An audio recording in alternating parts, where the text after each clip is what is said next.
Welcome back to another episode of the Hustle Nation podcast. Today, as always, we've got a real treat. Mr. Adam Robinson is in the house. Adam is CEO at retention.com and RB2B. Adam, welcome to the show. Thank you for having me, Chris. I'm excited to be here.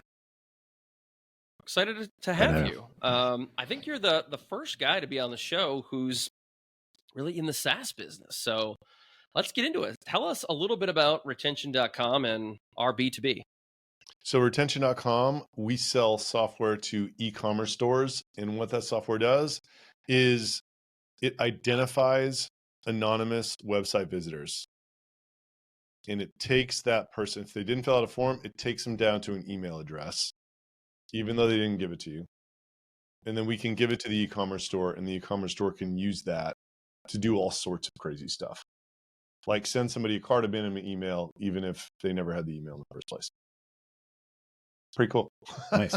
Yeah. How's that legal? Yeah. No, it's like that. And then RB, everybody, the first time you ever hear about it, that is what you think. And then, but it is in the US, it's US only technology. So RB2B, it's the same general idea, except instead of selling to e-commerce stores, we sell to people who have sales teams. And instead of resolving it to a deliverable consumer email address, we resolve it to a LinkedIn profile and a business email address. And it's a freemium offering. So it's like a free push. Somebody hits your site, I'll push that profile to Slack in real time. If you know what Slack is, like Slack Teams, whatever. Yeah. So it's crazy. It's amazing. It's 2 months old. I've never been a part of anything that has had such a viral adoption. It's amazing. Super cool. Yeah. Are you making this up? Is this real? Exactly. I mean, but that's why it's so viral and crazy. It's like, what do you mean you can get the LinkedIn profile of someone who was on my site and didn't fill out a form and push it to Slack for free? Like, of course I want that. For sure. You know? For sure. Like, I would really love to email that person and connect with them on LinkedIn and see if I could get them on the phone to sell them something. That's, love it. I understand. So Adam, how did you get here? Right. So your SaaS company, viral adoption, like what was your journey to get to this point?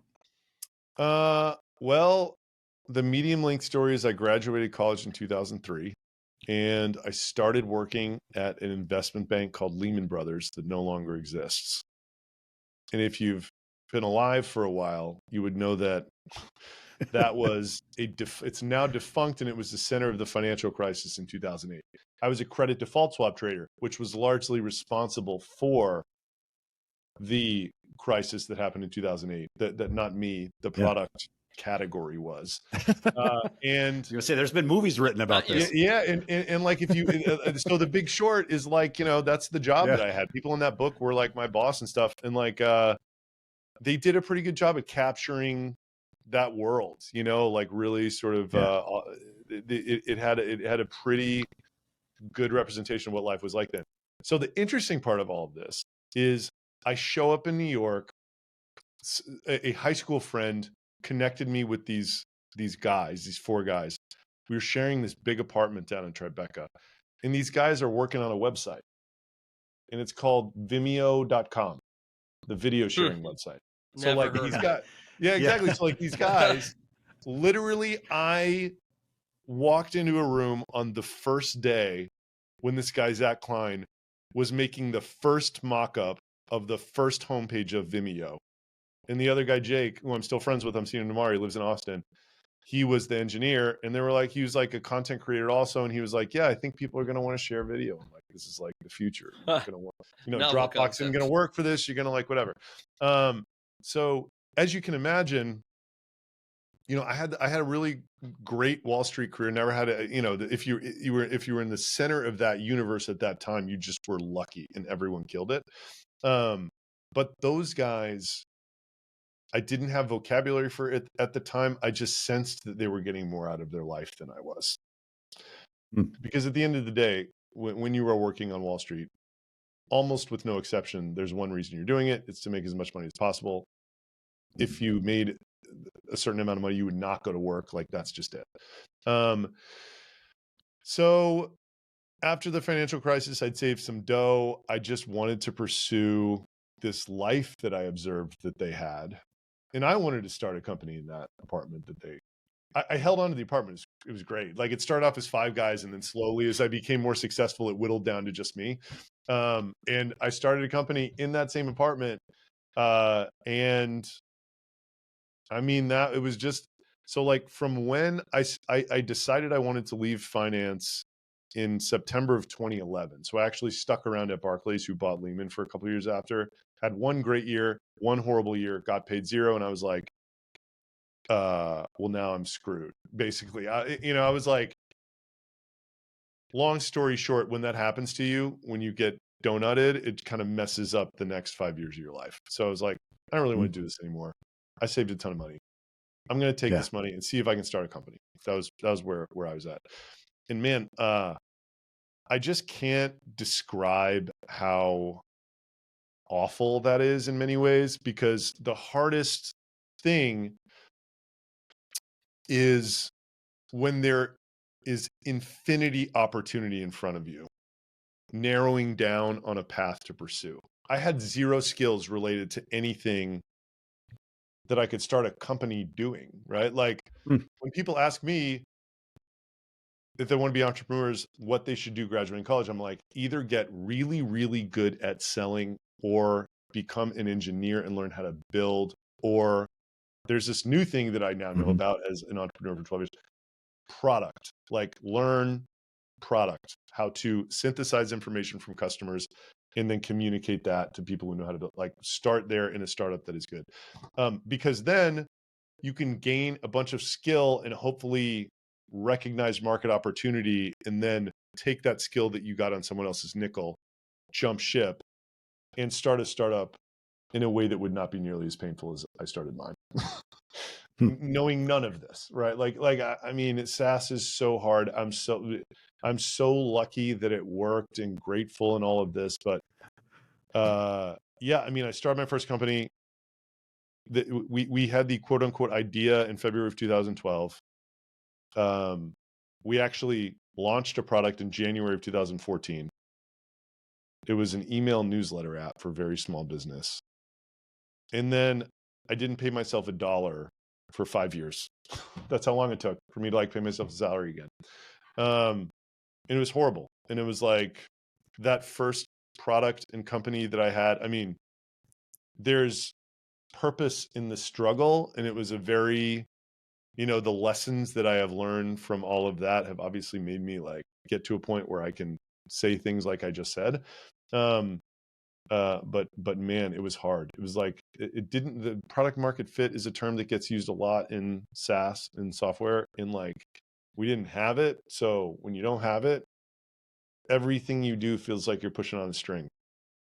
When you do have it, everything you do feels like you're behind a boat holding on to a water skiing toe or whatever, wakeboarding toe, and you're just going, and it's you're just scooping up whatever you can scoop up, everything works. But when you don't have it, it's brutal. And my first company didn't have it. And,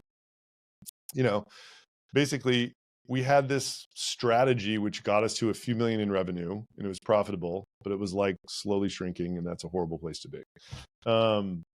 So I spent a few years trying to figure out what the industry leader wasn't doing in this horribly competitive and saturated space that I was in. And it eventually led me to these companies that I'm working on right now, a somewhat novel technology. I explained it to you guys, you're like, what? That's where it ended up. Not easy, very long and winding road. Not for the faint of heart. Wouldn't have it any other way. That kind of thing, Good. So one of the things I wonder, anytime you're talking about a SaaS company founder, right, is, to your point, are you good at sales? Are you good at tech? Curious, as you were kind of going down this path, I feel like that's oftentimes where people fall down, is they struggle finding the people that fill in their gaps. And so just curious, how you solve for that, and kind of your mindset as you approach that. So there's a few things that are incredibly difficult about SaaS. One, you're alluding to, if you are not a technical co-founder, where do you find one? By some act of God, my brother swam at Stanford University, and a guy that swam with him and was also a comp sci major was sick of this job he had in an insurance company. So my CTO for 12 years has been an all-American swimmer who is also a Stanford comp sci guy. If you can imagine the level of human being of that. I did not really appreciate how amazing this guy, and by the way, he's a superpower individual contributor, can't manage anyone, doesn't huge, like we have dev teams that are managed by other people, but he can just spin up an entire new website that turns into a company in 8 weeks or something, right? Now that we know how to build stuff. Yeah. So a problem is when, and by the way, I could probably at this point, 12 years in with the track record that I have, go find a technical co-founder because they're willing to bet on me. I think, I haven't had to try, but I think that's the case. Your first company, you're not going to get anyone worthwhile willing to bet on you. So you go try to get it built at an agency, which everyone, I did it my first time too, before Tate joined full time. It's always a disaster every time. I've never heard of it not being a disaster. Like a SaaS attempted to be built by an agency because you could not find a good co-founder. And there's no solution. I mean, I don't know. There's maybe some websites that help you pair up with co-founders with different skills or whatever, but it's just hard. That's kind of like a hard part. There's so much working against you in the beginning. That's one of the things. Mm-hmm. Another thing about SaaS in particular is it can get magical when you get past when you get to thousands of dollars per month that you're charging people, because generally the people that are paying that, it's almost in a weird way easier to sell someone something for $2,000 a month than it is for something for $30 a month, just because of who's buying it in a strange way. Yep. But rarely can you start there, because you kind of need some kind of a brand for those people to waste their time with you. So most people, I know I did, you have to start with these SaaS companies charging $15 a month. And the nature of the buyer of something that you charge $15 a month, there's super high churn. So not only does it take a ton of $15 a month subscribers to pay salaries, the leaky bucket dynamic is much worse than when you figure out a way to work your way at market. But a lot of SaaS starts there, starts at SMB at $15 a month, they end up selling enterprise, just because the higher you work your way up market, the lower the churn, and in a weird way, the easier it is to sell people. So yeah, those are the two fundamental problems starting a SaaS company. If people ask me if they should start a SaaS company with no prior experience, my recommendation is that you do something else first. You learn how to make money being some type of a consultant or sell, info products or something. Learn how to create marketing for something, get someone to pay you for it, service that person, make sure they're happy, grow that business a little bit before you even think about starting a SaaS with no prior relevant experience. If you work at SaaS companies for a long time and you spend some time at a really early stage and you understand what it's all about, great. Knock yourself out. Do it. It's just really hard. I mean, it's easier to make the companies now because you can, there's so many SaaS companies have made it easy to start SaaS companies, but in general, you still face these problems of there's business acumen involved. The degree of difficulty of executing a SaaS business is higher than a one-man consultancy, let's say. Substantial. Yeah, for sure. Makes sense. So how did you go about building your team beyond that, right? So, a lot of times one of the challenges with SaaS is they can be hyper growth, and building a cohesive team, building culture, and oftentimes a remote setting can often be a big challenge. So how have you approached that? I would say poorly. So I love the honesty.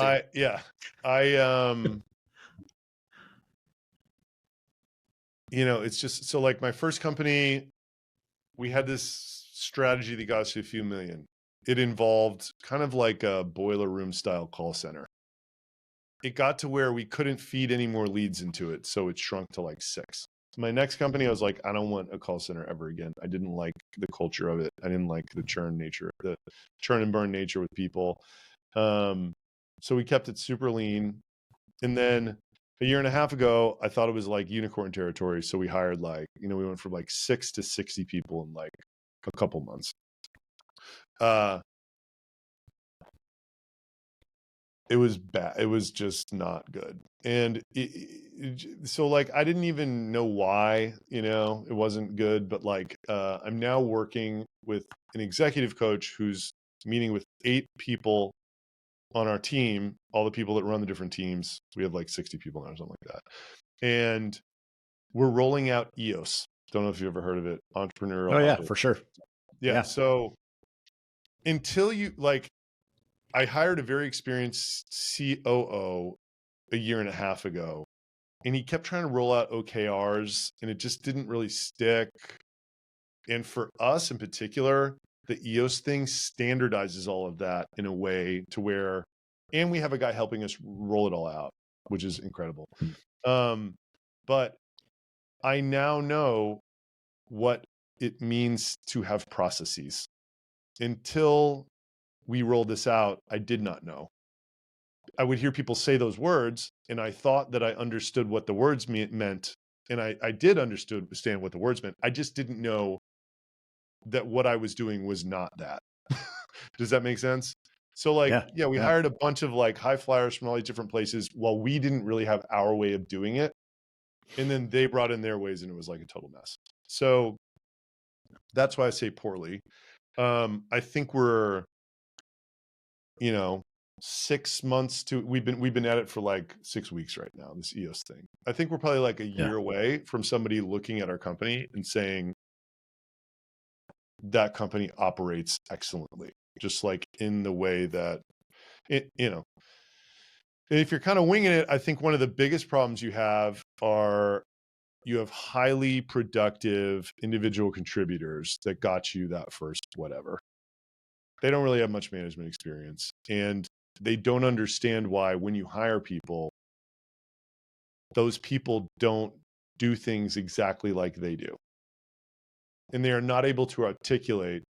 Expectations is the big word, right? Like role definition and expectations for us is like the biggest problem we're working through right now. Like just getting, and then I think, you can just see how like once that piece gets very clearly defined, at least I can see, a lot of the frustration between managers and individual contributors, I think, will go away.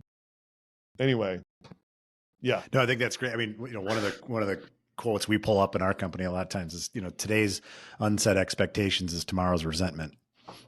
Yes. Right. Because it's a lot of times we might say them in our head, but if we don't communicate them to anyone, guess what? They don't know what they are. And, to your point, you can't always, you got to let people be empowered on the how, but what the result is, what the direction is, you need to communicate that so people understand what the expectations are. Mm-hmm. I love that.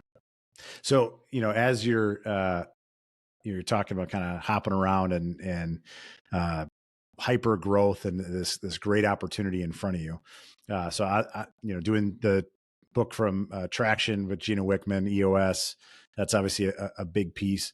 What has been your experience? The couple of things that you can anticipate now as you've scaled up businesses. So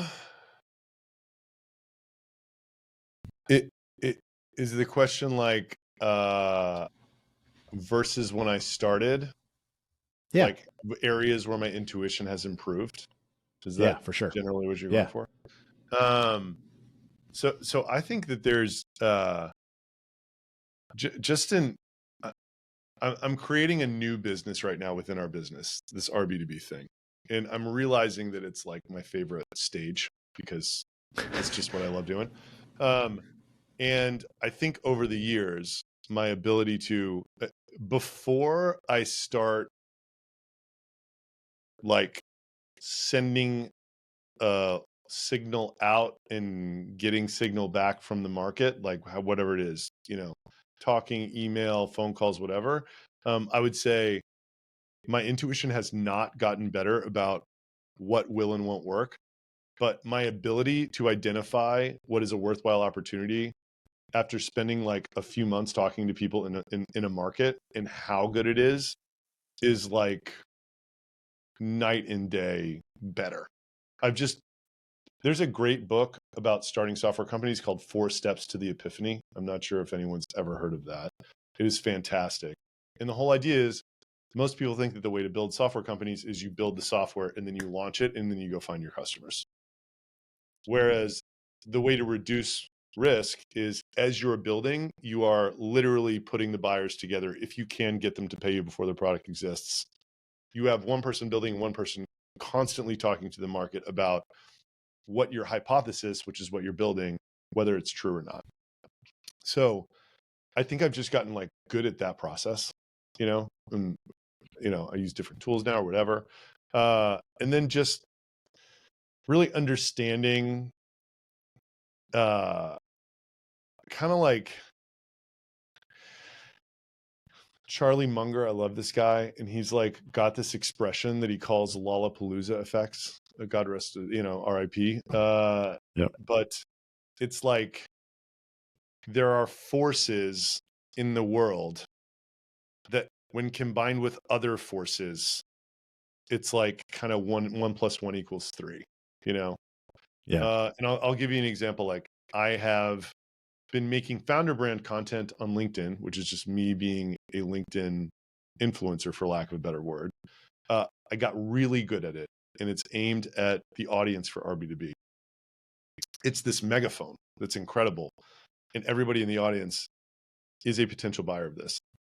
So in determining the go-to-market strategy for it, I originally wanted to, since I was like, well, I have a brand, so like we can actually start in the mid-market and we can like leapfrog this whole, small business, whatever, because of this megaphone. But then I was like, you know what? What would be really valuable is if I had something for free because of this megaphone. And it would be much more valuable for me with this megaphone than it would be for someone else who didn't have this megaphone. So the combination of the kind of virality of the content that I had been creating on LinkedIn with the virality of a product that we're giving away for free that we were thinking about charging 30 or 50 grand per year for is working together to create this spectacular energy and buzz around what we're doing that should not be able to exist for an 8-week-old company, And like, Yeah. I had a suspicion that it was possible and it played out, but I never would have even thought this way 10 years ago. That's just like an example of like, it just entrepreneurial intuition and prowess sort of like developing over time. Yeah. Adam, But I think, go ahead. I can't help but think about the book Ready, Fire, Aim. You were talking about that customer acquisition and like the chicken and the egg thing where it's like, do I launch the business or do I go after the customers? And it reminds me a lot of Ready, Fire, Aim, which is, in short form is basically like building the airplane while you're flying it, right? Yeah. And I've always resonated with that. Like just go, right? Just shoot. You gotta but I'm go. really curious. You talk about the personal brand, and as someone who's been a long-time marketer, I have a workshop that I do called "Your Business Starts with Your Personal Brand," and the goal is try to get people to build a personal brand on LinkedIn, so that as a byproduct over a couple of years, you have that megaphone that you've created, which is. In other words, I translate it as I'm creating thought leadership content and I'm adding value while giving something away. That is something almost anyone could do, but yet so many people don't. Why does it take people so long to figure that out? So I think I get asked this question a lot because in the ecosystem that I'm in, I'm like the exemplar, make a personal brand for yourself. I went First post was 18 months ago. Now, whatever. I'm like, my LinkedIn is crushing it. So Yeah, you got like 80,000. Yeah, and like the engagement's fantastic, and it's like it's literally driving this new business. It's the entire marketing channel for it, and it is spectacular what's happening. Like I just can't even believe it. So what I would say is it took a year for it to really click, and the reason it was valuable for it to really click for me is because the buyers of this new product live on LinkedIn. And I am my ICP. So if I can be the best content creator in that world, as I articulate the pain of my journey, it resonates so deeply with these people who are not only my buyers, but they live on the platform. Now, I think there's a whole other set of benefits to do what you're talking about for anybody. And the benefits are basically investors recruiting partnerships, as far as I can surmise, right? If you sell to schools or whatever, and you're like a company, you still are going to have people, as they evaluate your company, go look at your LinkedIn profile and see if there's like value alignment between the guy, which is enormously valuable, by the way. Yeah. So why do people not want to do it? Number one, it's hard. Like if you are not used to writing, it's incredibly difficult to write. Number two, the position I was in was I was like, kind of like we were talking about before. It's like, I know what I'm good at now. And if I reflect on 10 years ago, how I would make decisions related to things that I think that I'm good at now, which is like product marketing, whatever. Like I was playing T-ball then, and I am in the NBA now, or whatever the adage is, right? Like if you're telling me, having never posted on Twitter, let's say, that I should just put a half hour in my calendar and go tweet against LeBron James of Twitter, I'm going to tell you I have better things to do, because that's never going to work, right? Yeah. So how do you overcome that objection? I think that a lot can be accomplished with ghostwriters on LinkedIn. There's some good ghostwriters out there. They can spend an hour or two a week with you, and you can watch them, people who know how to post on LinkedIn, craft these posts which accurately articulate your values and beliefs and like whatever else. And then you see if you get the content bug or not. That's my suggestion. So like the worst case scenario is you pay a ghostwriter $3 or $5 grand a month for 3 months. And if you absolutely don't think anything's coming from it, you stop. Yeah. What I see happen a lot is people say this sentence, and it's the same sentence I said when I started, with a ghostwriter, mind you. I don't know exactly what this is doing, but it's doing something for me. Does that make sense? Like, I just hear it over and over again, right? So by the way, like now I know exactly what this is doing for me. I'm a total scientist with this. It consumes 20% of my week and 50% of my brain, or maybe like 35% of my week. But it's like the primary marketing vehicle for my entire company, right? So, and I'm obsessed with it. I just like think it's the most amazing thing in the world for me and my opportunity. But that's because of this perfect alignment that I explained to you. Like I will be able to drive a massive company through this channel. I would also still go down the ghostwriting route if I didn't have this alignment. And my goals would not be to have a LinkedIn brand like I have. It would literally just be, you know, I had this guy describe this to me one time. It's like, you know, here's the reason why you should start posting on LinkedIn today. The show Yellowstone. John Dutton does not have his mission, vision, values written on the wall. But if you watch Yellowstone, you sort of know what it's like to be a cowboy on John Dutton's ranch and whether or not you'd be interested in it or not, right? That's kind of the goal if you're not trying to do what I'm doing. Just give people, investors, you know, recruits, partnerships, whatever, give people the opportunity to go there and just get the feel of who you are. You know? That's good. And I think it's interesting when you say that, because I think a lot of people try to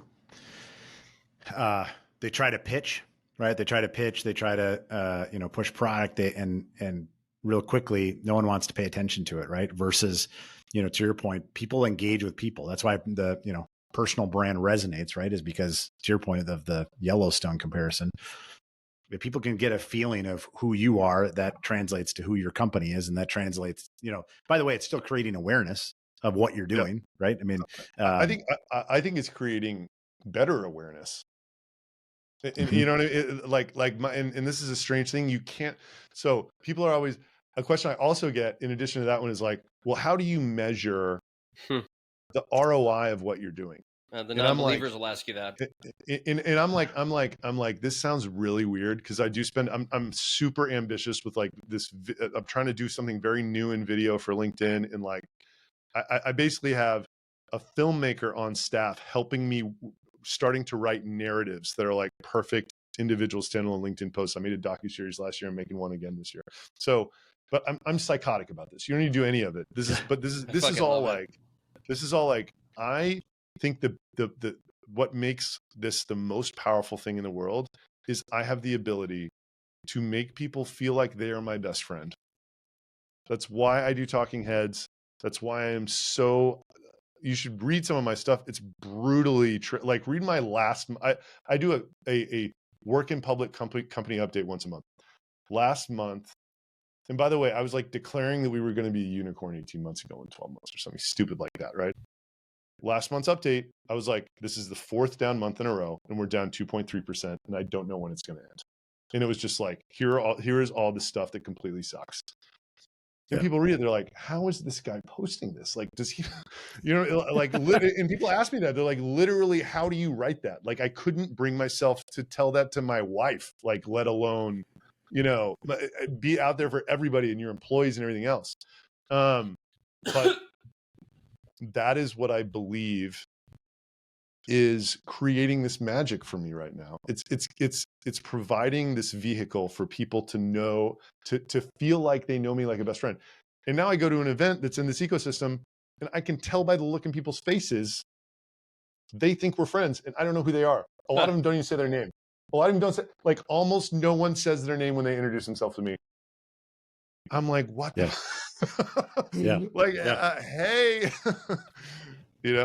Adam, I'm hearing one thing, and then maybe this is part of like when you say you're a mad scientist with this. Like, I've got to ask your framework next, but vulnerability.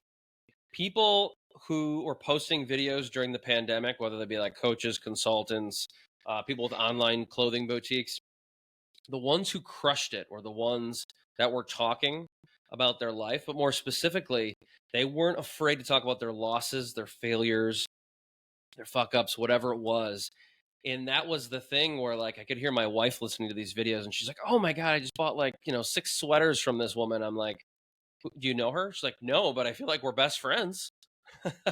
And that is one of the things with video content that I think we connect with people. We don't really connect with businesses. And I have a whole presentation workshop I do on this. It's called Your Business Starts with Your Personal Brand. And I firmly believe that if you can get people to follow you as well as your business, and maybe your team can do that, you could possibly 10x the reach of your content on LinkedIn if you can get buy-in from your team and you have compelling content that is humanized, that is vulnerable, that is open. Because we want to connect with people. We don't really want to connect with retention.com or hustleleaders.com. We want to connect with the people because we're human. Is that fair? Yep. I think you nailed it. If you were like gun to your head, 2 words to describe your strategy, it would be vulnerable and authentic. Love it. That's it. Like it's basically like, how can I be max vulnerable at the same time? What can I do that ChatGPT cannot? Be human. It's like ChatGPT can't tell you about how I sucked last month. You know what I mean? Like it is impossible. You can ask it to, but it cannot tell that story, right? Like, so yeah, I think you're nailing it. I mean, I just have found, that to be resonant So in Adam, what does well. is there how do you get comfortable with that? Right. Because I got to imagine, I mean, you're human, right? The first few times you were going to do that post that was showing your vulnerability, authenticity. What, like, how did you get over that? What's your mindset then versus now? By the way, it still sucks. Like, it was not fun at all to write that. I think this month we're up 1.6%, but like it was terrible to write and then post that. And then of course, I got this one woman on our exec team who's like, why the fuck do you have to put that stuff out? Like, it's horrible for the employees. Like, can you just like write them another one or something? I'm like, I hate to say it, but like, this is the most important thing that is going on in our company right now, and the employees are not the audience. And quite frankly, I think they appreciate knowing. You know what I mean? It like kind of sucks to read a little bit, but like you'd rather read that, and then you're probably proud to work for the guy who's willing to post that. So it still sucks. I think that I have this I got a super profitable growing SaaS business with no investors and have sort of made my name being this. So the momentum towards that, like, I'm committed at this point. I mean, if I were not 1,000% committed, there is no way I would have posted that last month. No way. Yeah, for sure. Like, it hurt that bad. Like, it just sucks, right? Like, but I'm so committed. And then that begs the question, all right, well, why'd you start doing it? So kind of what Chris said, it's like, I thought that we were going for a unicorn. We had a very low penetration in this target market we were going after. And I was like, what's the quickest way to spread awareness in the world today? It is not a company social media profile. It is not running ads. It's building up a personal profile on some social media platform. The question was which one? I'm a focus guy. So it's like, let's start with one. And the one that seemed the most compelling to gather the early audience the quickest was LinkedIn, because there's an imbalance between creators and active users that doesn't exist on the other platforms anymore. And it will soon not exist on LinkedIn as more and more people start doing it. So that was where I started. And, it's kind of like, I had done some kind of shocking Facebook ad campaigns before. They were just funny and outrageous, and they kind of leaned into the privacy aspect about our product, and it like really like it trolled these privacy people, and then I'd like insult them from the brand account to make the ad work. They just lose their minds, and just like love that. I was exposed to the machine and how it worked. So it's like, what do you do to stand out? Because like it's not only with social media, it's any content, any advertising since the beginning of time. You cannot be like, this is my view of marketing. You cannot be like everyone else, or it's just, if you are completely different, you will stop people in their tracks. So it's like, what can I do? Right. So I'd seen a couple people do work in Publix, not as well as I would have liked to have seen. So I was like, me at this point, I had 12 million ARR, and it's before I hired a bunch of people. It's 6 people, right? So it's a very weird combo for SaaS, right? Normally people have 50 employees and 12 million ARR. So I was like, I'm going to post my P&L on LinkedIn, do monthly updates, and do this crazy work in public, and accompany it with a docuseries as I try to scale this company and shoot for the moon. So that was my attempt. And just inherent in that strategy is, it was the promise. It's like, I'm going to share W's and L's with you. And then you realize that the L's are what nobody else shares, you just see it from like the reach that you get on the posts that are like really tough. And then you also see it, like, people love to see you win too, but I think they love to see you win more when they see you lose too. Yeah, that's exactly right. You know what I mean? That's exactly, because it's super easy. Because, well, I even did a video the other day. This was maybe a month or two ago, and it was just I left a meeting with some of our team, and I was just super excited about it. Did a quick video, and actually, one of my friends texted me on the side. He's like, "Did you just make that up?" I'm like, no, I didn't just make it up. What are you talking about? And he's like, well, I see so many people like, excited about something they did today. He's like, my day sucked, but it was interesting because it was exactly that. It was, and you're kind of connecting the dots for me. It was, okay, is that, I mean, if he was saying it, right, other people might be thinking it too, because it's like, well, if you're sharing positive all the time, how do we know what the dichotomy is? Because maybe, maybe they're not even real, because all it is good stuff. And we know life is filled with bad stuff too. Yep. So yeah, it's fascinating. Adam, have you ever read the book Blue Ocean Strategy?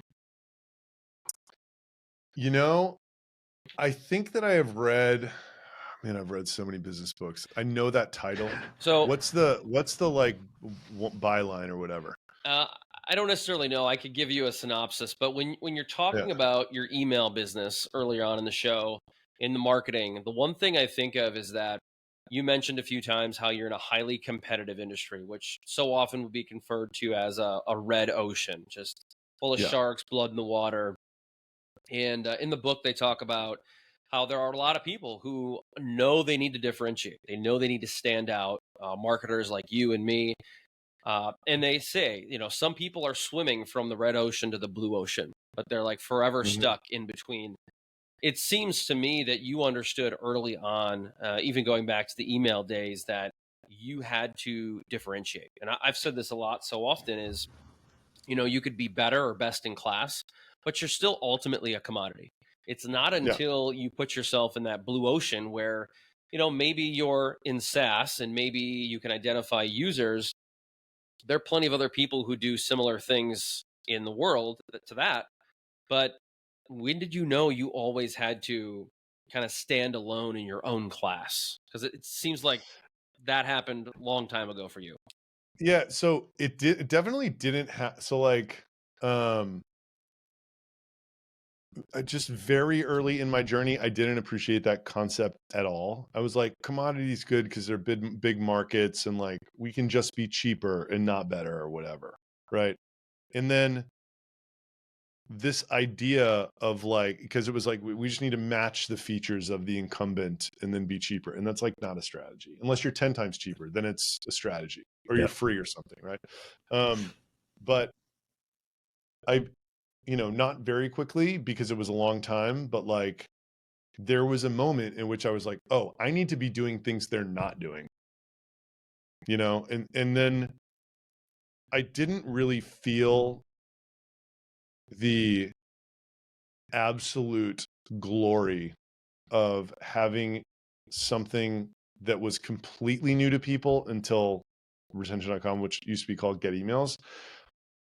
And the reason, it's like a fringe market, gray area. Like there's reasons people are staying out of the market, which I love. Like, it's like, by all means, call me a scumbag, like I'm gonna just enjoy this market with no competitors and while it lasts. Right. Like, so it is, it's like this bar that I now have in my head for things that I want to pursue. It's like, I just know how hard it is to operate in one of those saturated markets that's all commoditized, and how glorious it is if you can somehow operate in this blue ocean space where there's not even another option to contemplate. It's like, well, you don't have it and it's dead obvious why you should use it, so just do it.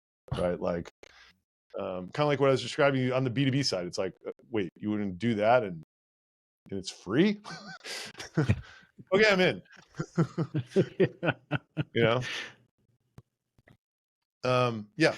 that yes, that was the evolution. It was like, it was very quick to, on the second business. Like on the first business, I would run Facebook ads, and if I spent $5,000, I'd maybe get like $100 in subscriptions off of that. The first month of the second business, the first month with a crappy video that I just put on Facebook and ran $5,000 ad spends on, it got $10,000 of monthly recurring revenue. That's the difference, right? Like, like that is literally the difference. You're like one of 200 email newsletter vendors trying to run a Facebook ad for a 14-day trial. And then with this, it's like, I was the only person they had ever heard say that they could get an email address of someone who didn't fill out a form. Yeah. That will stop you in your tracks. If you are the right person to get served that ad, it will stop you in your tracks. It would still stop me in my tracks because I just want to know how that freaking thing works. Man, talk about a cheat code. Yeah. How is it legal? How does it work? What do I send? That's like the big three that everyone asks for, 5 years in a row or whatever. So tell us about Yeah. retention.com. For everyone listening, there's bound to be a lot of listeners who are like, yeah, we need that technology. How does it work? What is it? So it's for e-commerce stores entirely. Everybody else, rb2b.com. So if you want to use it to like help with sales or like help with demand gen marketing, rb2b.com. Retention, business to business. That's the abbreviation. But retention.com for e-commerce stores, put a script on your site. People hit your site. We figure out who they are. We can either add them directly into your email list, or there's this big problem in e-commerce where there's these super lucrative emails that get sent out in an automated fashion, like abandoned cart, somebody looks at a product page and they leave without buying. Somebody abandons their checkout, right? The problem is the storefront doesn't know who that person is unless they're logged in. So like who's logged into joeschmosocks.com? Nobody. Right? Like literally nobody is logged into joeschmosocks.com. So we help expand the audiences of all of these like very lucrative bottom of the funnel email and SMS communications. That's what that product does. And then our B2B is just, it's a weapon. It just, it feeds you leads of people who are on your site so that you can do whatever you want with them. Connect with them on LinkedIn, send them a message, put them in an email flow in Apollo or, Outreach or like SalesLoft or whatever. Same core technology. It's just, recognizing, kind of like, it's de-anonymizing these persistent identifiers in people's browsers that are used by ad tech to serve targeted ads, and connecting them to personal profiles. So cool. Indeed. So what, if you were to forecast the next 2 years for you, your businesses, what do you see on the horizon? I'm really excited about continuing to like write the playbook on this personal brand, to grow a software business situation. I think I'm fascinated by it.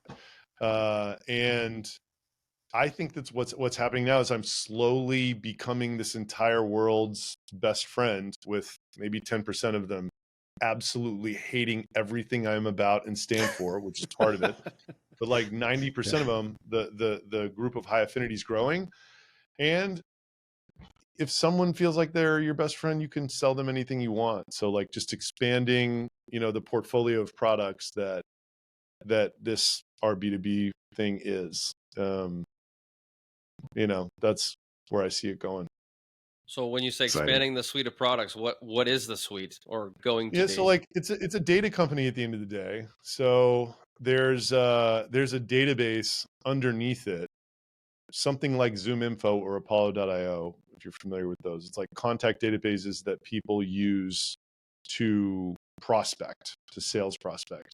So we will very likely next year have we already have the data. So like we will productize something like that, like a contact data app. You can also, so like there's a sales application for the de-anonymization, but there's also a marketing application where people want insights on their traffic. It's like what pages are being hit by what titles in what industries, to grading SEO basically, and like where do I need to run more traffic to like whatever. So that's an application. There's like a CRM enrichment application where it's like, you can sort of like with a complete database, you can add information to your CRM so people can better segment and, target however they want to do.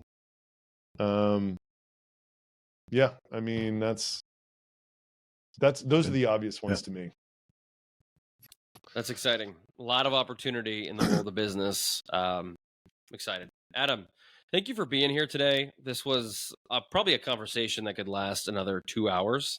But for sake of time, we're gonna tie this one up. And where can people go? I mean, if you haven't mentioned retention.com a couple of times already, where can people go to connect with you or learn more about the business?